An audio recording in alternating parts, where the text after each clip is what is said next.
Merci beaucoup pour l'invitation. C'est un sujet qui n'est pas facile parce qu'on va voir au fur et à mesure de l'exposé qu'il y a très peu de niveaux de preuve et que finalement les discussions se font beaucoup au cas par cas. Et donc on va essayer d'aborder les différentes problématiques et les différentes situations dans lesquelles on peut discuter d'un filtre cave. Alors j'ai commencé juste avec un peu d'histoire pour vous rappeler que l'interruption de la veine cave inférieure, ça a été le premier traitement qui a été envisagé dans le cadre des thromboses veineuses profondes. C'est Armand Trousseau qui a évoqué ça la première fois et qui a même été amené à faire la première ligature de la veine cave inférieure à la fin des années 1890. Ensuite, il y a eu d'autres développements d'autres techniques progressives, le clip de la veine cave inférieure, qui permettait d'interrompre de façon plus partielle la veine cave inférieure, mais qui se compliquait énormément en périopératoire et en post-opératoire. Et ensuite, dans les années 65, mais surtout le début des années 90, se sont développés les filtres cave d'abord définitifs, temporaires, pour finalement arriver au filtre cave qu'on utilise actuellement, qui est le filtre optionnel, qui permet donc d'être retiré ou laissé en place. Donc l'utilisation du filtre cave s'est énormément développée à partir du début des années 90 et on a vu apparaître à partir de ce moment-là des études, mais des études qui sont pour la plupart des études observationnelles, des études rétrospectives, avec très peu donc d'evidence-based medicine pour utiliser ces filtres cave. Donc comme vous le savez, ces filtres cave, ils doivent être placés avec la réalisation concomitante d'une cavographie. Le mieux est également d'avoir un Doppler des membres inférieurs avant pour voir s'il y a effectivement une thrombose veineuse profonde associée ou pas à l'embolie pulmonaire et avec donc une procédure qui peut avoir parfois, on va le voir, des complications. Là, vous voyez l'augmentation donc de l'utilisation considérable du filtre cave, surtout donc à partir des années 90. Et on voit que ce filtre cave a été énormément utilisé, et en particulier aux États-Unis, avec des études du début des années 2000 qui montraient que 15% des patients qui avaient fait un accident thromboembolique veineux avaient eu la mise en place d'un filtre cave aux États-Unis. En Europe, on a eu une utilisation des filtres cave un peu plus limitée, environ 2% des patients, un peu plus élevé chez les patients donc qui ont une pathologie cancéreuse. Et ce qui est intéressant donc sur la courbe de gauche, c'est que vous voyez que ce filtre cave était utilisé dans différentes situations, que ce soit des patients avec embolie pulmonaire, que ce soit avec des patients avec que des thromboses veineuses profondes des membres inférieurs, ou alors dans des situations dont on va parler qui restent difficiles, des situations de prophylaxie pour éviter donc des accidents thromboemboliques graves. Donc cette utilisation très importante des filtres cave, comme je disais tout à l'heure, elle est basée finalement sur pas grand-chose dans la littérature. Et lorsqu'on fait un état des lieux de la littérature sur les filtres cave, vous voyez qu'il y a énormément d'études essentiellement observationnelles, des études de registre, des études rétrospectives, mais que finalement des essais randomisés, on n'en retrouve que 7, ce qui représente 0,4% des articles sur les filtres cave. Et donc finalement très peu de données et dans des situations qui sont évidemment à chaque fois bien défini. Le filtre cave, il ne faut pas non plus sous-estimer les complications potentielles, même si elles ne sont pas extrêmement fréquentes, soit des complications qui apparaissent au moment de l'implantation du filtre cave, évidemment l'hématome du point de ponction, la thrombose immédiate du filtre cave, les risques de perforation de la veine cave inférieure qui peuvent arriver même si c'est une situation exceptionnelle, perforation d'organes adjacents qui ont déjà également été décrits, que ce soit l'aorte, que ce soit les cavités intestinales, les risques de migration de filtres et les risques donc d'embolie gazeuse.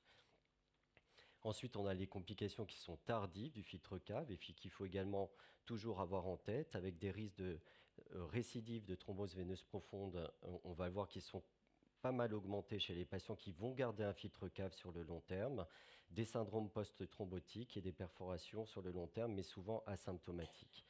Tout ceci montre bien qu'il faut toujours privilégier les filtres cave optionnels qui sont maintenant utilisés dans quasiment 100% des cas. Et on va le voir surtout, toujours penser à enlever le filtre cave lorsque celui-ci n'a plus d'intérêt et n'est plus indiqué pour éviter donc les complications à long terme de la pose de ces filtres.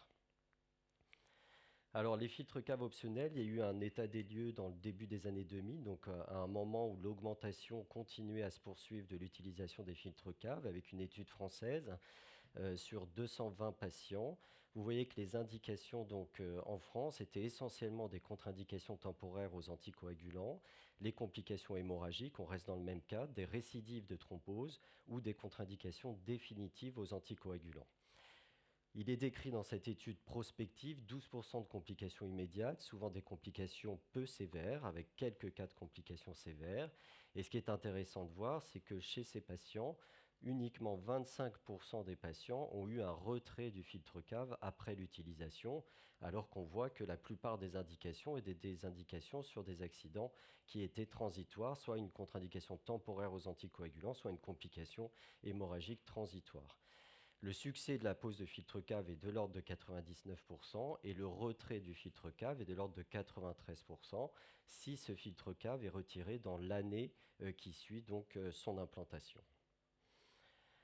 En ce qui concerne l'impact des filtres caves sur la mortalité, un des éléments qui a motivé également l'augmentation de son utilisation jusqu'aux années environ 2010, c'est qu'un certain nombre d'études, et essentiellement donc des études rétrospectives, semblaient montrer une amélioration de la mortalité avec l'utilisation des filtres caves.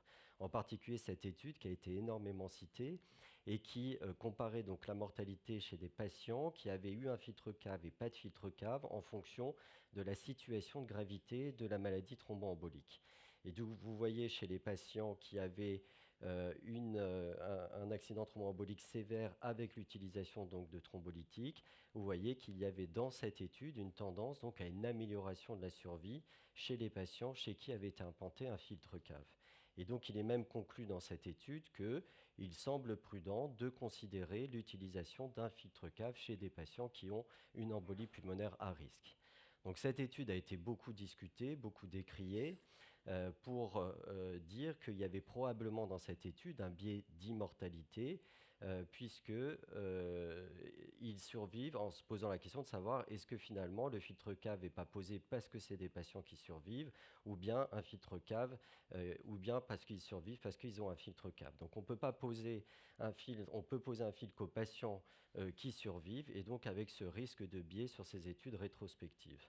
Et donc il y a eu des études ensuite, d'autres études qui ont été faites, dont celle-là donc a été publiée en 2018, qui cette fois donc a pris des groupes de patients qui sont comparables. Ils ont matché les groupes de patients et finalement dans cette méta-analyse, ils retrouvent qu'il n'y a pas d'effet du filtre cave sur la mortalité des patients, voire même il y a une surmortalité chez les patients qui ont eu un filtre cave. Là encore, ça reste sur des études observationnelles donc et rétrospectives.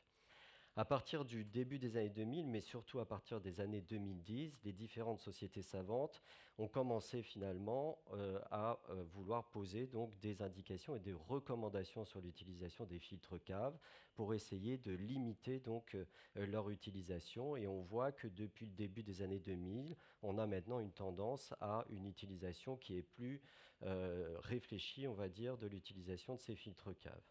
Alors, sauf que ces recommandations, elles sont basées, comme je le disais tout à l'heure, sur un niveau de preuve qui est souvent extrêmement bas. Donc finalement, quelles sont les situations dans lesquelles on peut se poser de l'indication d'un filtre cave ou on a pu à se poser maintenant l'indication d'un filtre cave? La première question qui avait été posée, c'est est-ce qu'un filtre cave a un intérêt dans la prévention des embolies pulmonaires chez les patients qui ont une thrombose veineuse profonde des membres inférieurs? Deuxième question, est-ce que le filtre cave optionnel a un intérêt en plus du traitement anticoagulant chez les patients qui ont une thrombose veineuse profonde, plus ou moins une embolie pulmonaire? Troisième question, l'intérêt du filtre cave en cas de contre-indication aux anticoagulants. Quatrième question,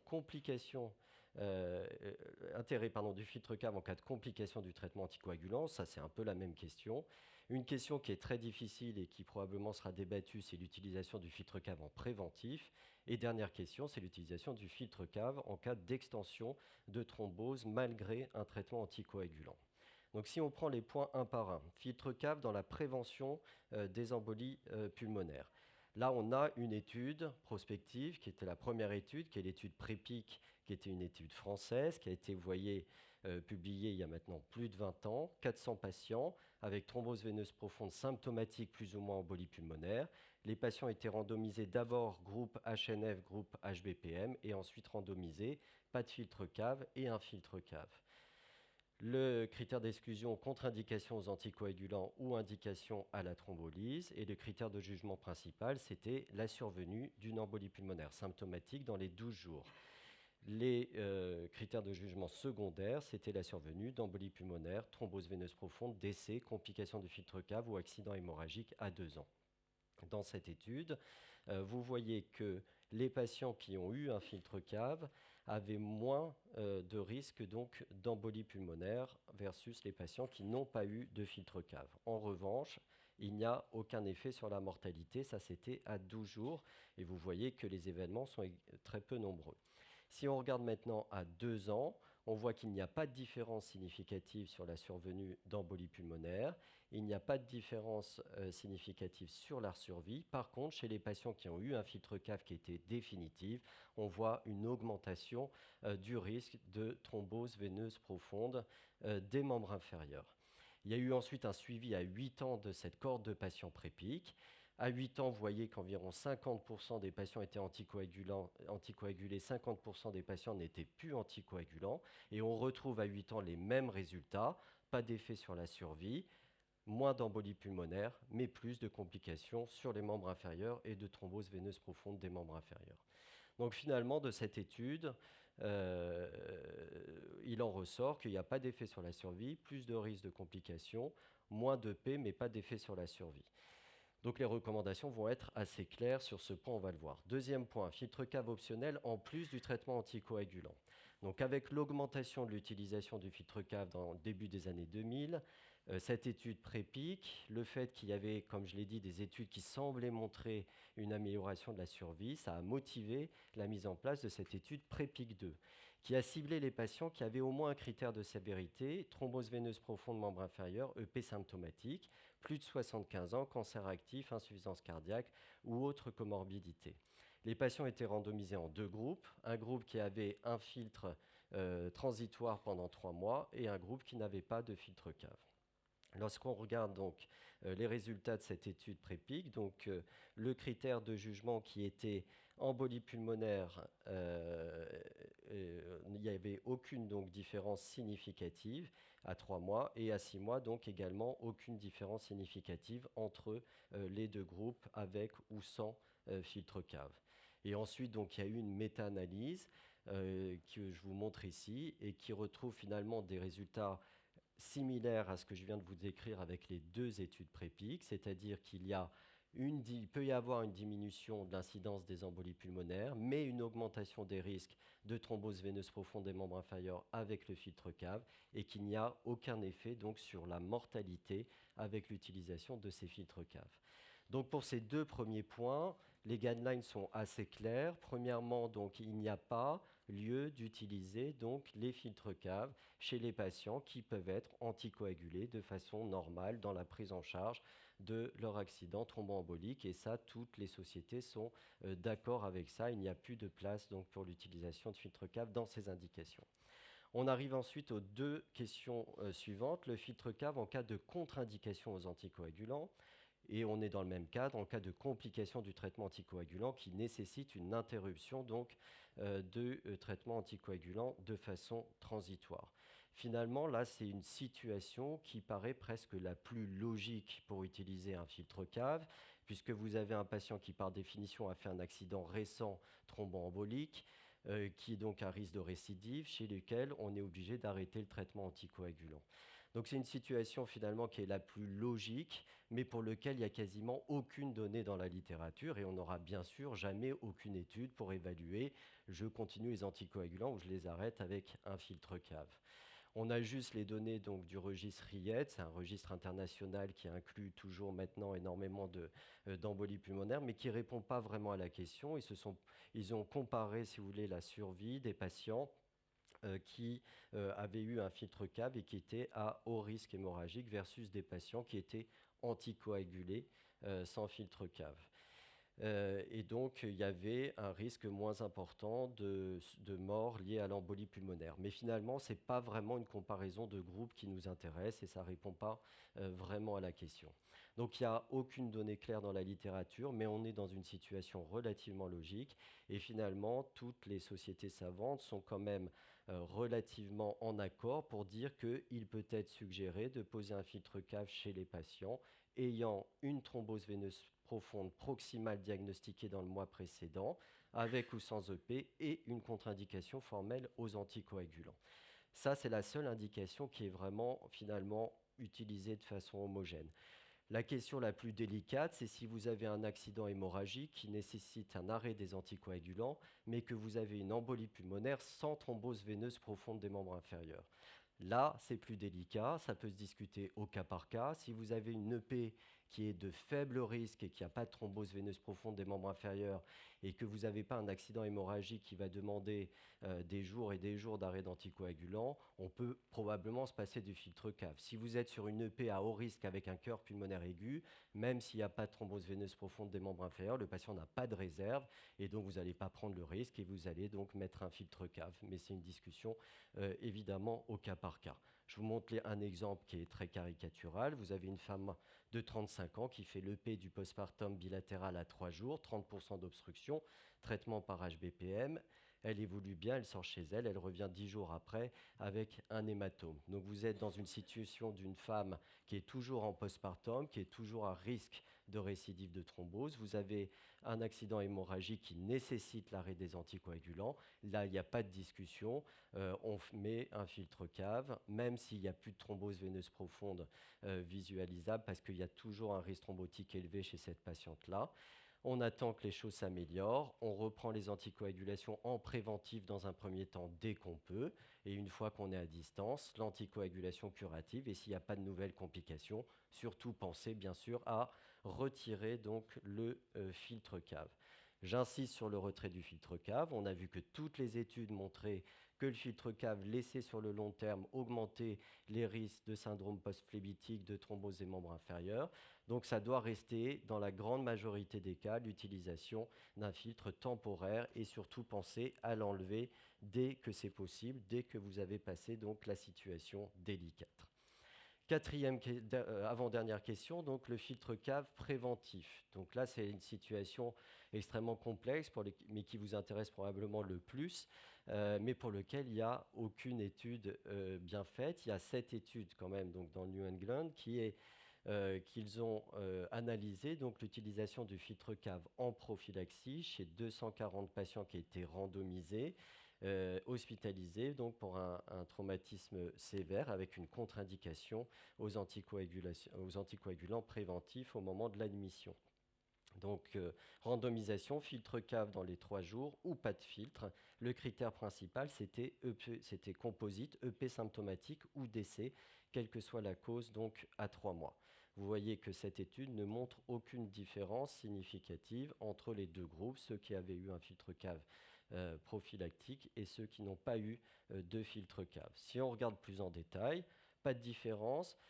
La différence, c'est qu'il y avait plus d'embolie pulmonaire chez les patients qui n'ont pas pu recevoir une anticoagulation préventive jusqu'à 7 jours après leur admission et qui n'ont pas eu de filtre cave, mais donc aucun effet sur la survie des patients.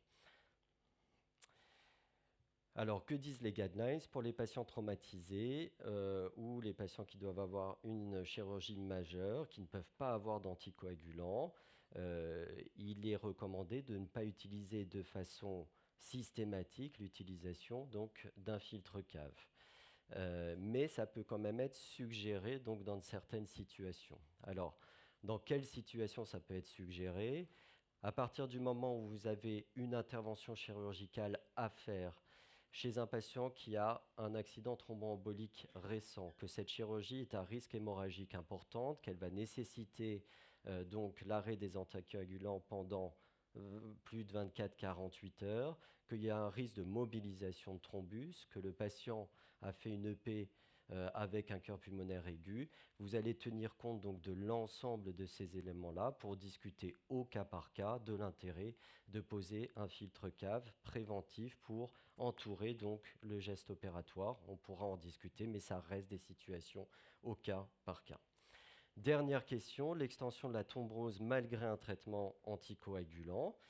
Donc ça concerne bien sûr essentiellement les patients de cancérologie avec des états prothrombotiques qui sont élevés ou alors des états inflammatoires qui sont importants. Là encore, il y a eu un essai d'étude dans le registre RIET avec tous les biais que ça peut comporter et qui ne retrouvait pas d'effet bénéfique de l'utilisation du filtre CAP dans l'extension de la thrombose.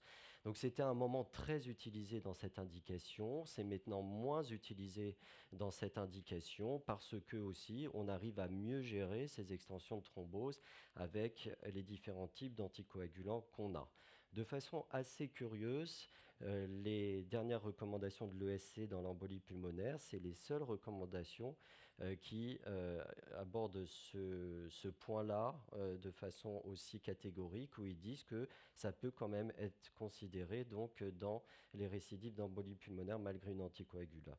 Donc ça reste possible, mais ça reste maintenant des cas qui sont quand même de plus en plus rares. Si on prend les recommandations d'hématologie sur les patients qui ont un cancer et un accident thromboembolique, vous voyez que dans cette société savante ne préconise pas d'utiliser le filtre cave inférieur chez les patients qui ont donc un accident thromboembolique malgré une anticoagulation. Donc, comme ça concerne essentiellement les patients qui ont un cancer, je rappelle donc qu'en cas de récidive thromboembolique ou en cas d'extension de thrombose chez un patient qui a un cancer, il y a plusieurs questions à se poser. La première question, c'est est-ce que c'est vraiment donc un accident thromboembolique cruorique et est-ce que c'est pas du matériel cancéreux? Et deuxième question, toujours vérifier le traitement. Est-ce que déjà il n'y a pas eu d'interruption de traitement? Et toujours, donc, on peut adapter ensuite la prise en charge anticoagulante. Si le patient est sous AVK avec un cancer qui est évolutif, vous savez que c'est une contre-indication. Donc, il faut passer maintenant aux AOD ou aux HBPM. Si le patient est déjà sous HBPM, on augmente les doses de 25% sans forcément aller vérifier l'activité anti-10A. Et si le patient est sous AOD, passer aux HBPM, voire passer aux HBPM directement avec une augmentation de 25% des doses, puisque des études récentes, je vous rappelle, ont montré qu'on pouvait maintenant utiliser les AOD pour les traitements des thromboses chez les patients qui ont donc un cancer actif, sauf donc les cancers du tube digestif où il y a donc un risque hémorragique qui est augmenté. Donc en conclusion, vous voyez qu'il n'y a aucune preuve d'efficacité des filtres caves, que la seule indication consensuelle, c'est l'existence d'une thrombose veineuse proximale aiguë de moins d'un mois, plus ou moins embolie pulmonaire, et une contre-indication formelle aux anticoagulants curatifs. Ce filtre ne dispense pas de reprendre un traitement préventif dès que possible. Le traitement également curatif doit être repris dès que possible, et le filtre cave doit être retiré une fois qu'on a passé donc les risques. Pour les patients qui sont complexes, et en particulier donc les extensions de thrombose ou l'utilisation du filtre cave en prophylaxie, il y a maintenant un développement de plus en plus systématique de RCP thrombose qui ont montré aussi dans la littérature avoir un intérêt dans la prise en charge des patients. Et ces RCP de thrombose donc, sont importantes pour discuter de ces cas et vont permettre de rassembler tous les acteurs pour prendre la meilleure décision. Je vous remercie.